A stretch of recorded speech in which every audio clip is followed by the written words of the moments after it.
मुग्धा और उसकी सास के बीच पूरा समय सास के किसी ना किसी काम को लेकर मतभेद चलते ही रहते हैं।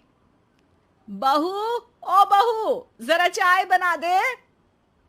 मुग्धा चाय लेकर आती है। ये लीजिए, और कुछ चाहिए?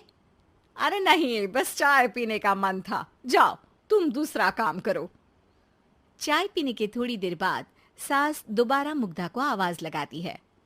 अरे बहू रे, आओ बहू, जरा हलवा तो बना दे, मीठा खाने को मन हो रहा है। इसी तरह मुग्धा की सास पूरा समय कोई ना कोई काम बताकर उसे रसोई से बाहर तक निकलने नहीं देती। कभी चाय, कभी हलवा, कभी पानी तो कभी दूध, हर समय खाने को चाहिए और उसके लिए अपने हाथ पैर बिल्कुल नहीं हिलाने। परेशान किया हुआ है इन्होंने। सास की जबरदस्ती परेशान करने की आदतों से दुखी मुग्धा एक शाम सचिन के साथ अपने कमरे में बैठी हुई बात कर रही होती है। सुनो जी, मम्मी जी की ये जानबूझकर मुझे परेशान करने की फरमाइशों से मैं बहुत फ्रस्ट्रेट हो चुकी हूँ। पूरे दिन में एक सेकंड का आराम नहीं मिलता। रसोई से बाहर कदम रखती नहीं कि बहू ये बना दे, बहुरी वो बना दे। अरे इनकी फरमाइशें चलती ही रहती है। अरे मुग्धा, माँ खाने की शौकीन है, पर उम्र हो चली है, खुद खाना नहीं बना सकती, इसलिए तुमसे बोलती है। अरे तो शौक भी उम्र देख कर रखने चाहिए ना। समझ में नहीं आता, हर समय फेविकॉल का जोड़ लगाए सोफे से चिपकी बैठी रहती है। इतना सब डाइजेस्ट कैसे हो जाता है उन्हें? अरे तुम मेरी माँ से इतनी नफरत कैसे कर सकती हो? मैं उनसे नफरत नहीं करती जी, बस परेशान हूँ। जहां मुग्धा अपने पति से ये सब बोल रही होती है, वहीं उसकी सास भी कमरे के बाहर दरवाजे से कान लगाए सारी बातें सुन रही होती है और अगली दोपहर रसोई में मुग्धा के पास जाती है। बहू, आज ना मेरा कुछ मसालेदार खाने का मन है। तो चाय बना दूं? मुझे बहुत पसंद है। अरे ना, ऐसा कर लिट्टी चोखा बना ले। और हाँ, जितना मसाला बातों में मिलाकर पति को सुनाती हो ना, सब्जी में भी वैसे ही डाला करो, खाना स्वादिष्ट बनेगा। सास की बात सुनकर मुग्धा हैरान रह जाती है। मतलब आप पूरा समय मुझ पर हुक्म चलाने के साथ बंद कमरे में हुई पति पत्नी की बीच की बातें भी सुनती है? अरे बात जब मेरी थी तो सुनने में क्या दिक्कत है? ये कहकर सास वहां से चली जाती है। अरे अब तो हद पार हो गई। इस तरह से तो ये मेरा जीना मुश्किल कर देंगी।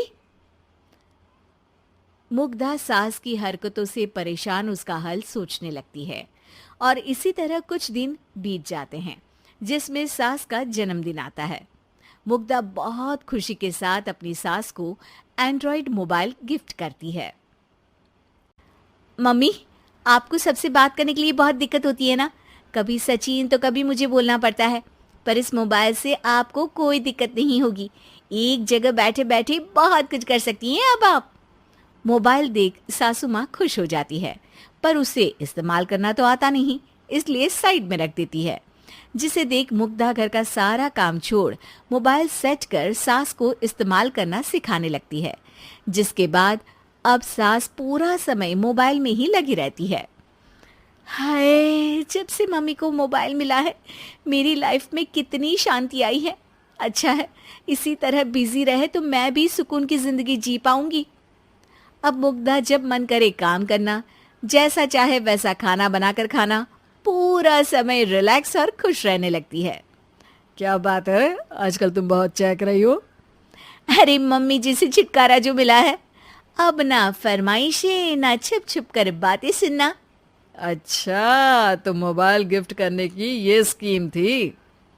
इसी तरह दिन बीतते हैं और अब मोबाइल पर लगी सास फरमाइशों की जगह सवालों के लिए बहू को आवाजें लगाना शुरू कर देती है। अरे बहू सुन तो, देख जरा किसी का फोन क्यों नहीं मिल रहा? रिचार्ज खत्म हो गया है, पर अभी 4 दिन पहले ही तो मैंने किया था। इतनी जल्दी कैसे खत्म हो गया?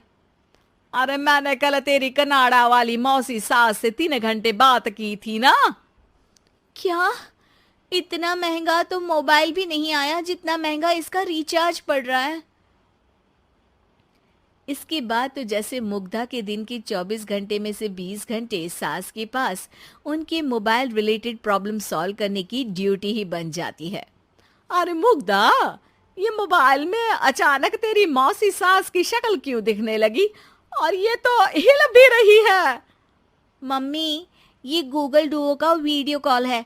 इसमें आप बात करने के साथ एक दूसरे की शक्ल भी देख सकती हो। अच्छा, ये तूने मुझे पहले क्यों नहीं बताया? अब बताने के लिए पहले नहीं बताया।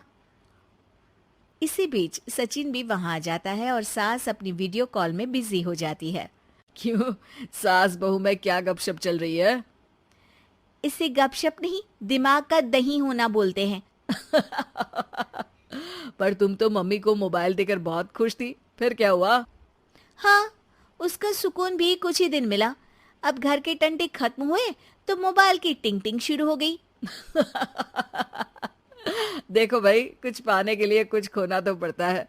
आखिर तुमने मोबाइल अपने फायदे के लिए ही तो दिया है, तो फिर सवालों के जवाब भी देने पड़ेंगे, क्योंकि जब तक उनके हाथ में ये फुंथरू रहेगा, तुम्हारी लाइफ में प्राइवेसी और सुकून रहेंगे। कहने का मतलब है अगर इससे प्यार बढ़े तो दाग अच्छे हैं। अरे मुझे पहले दिन से ही पता है मोबाइल किस मकसद से दिया गया है। भूलो मत, इससे पहले मैं बातें ही सुनती थी। सास की ये बात सुनकर मुग्धा शॉक में और सचिन हंसता रह जाता है।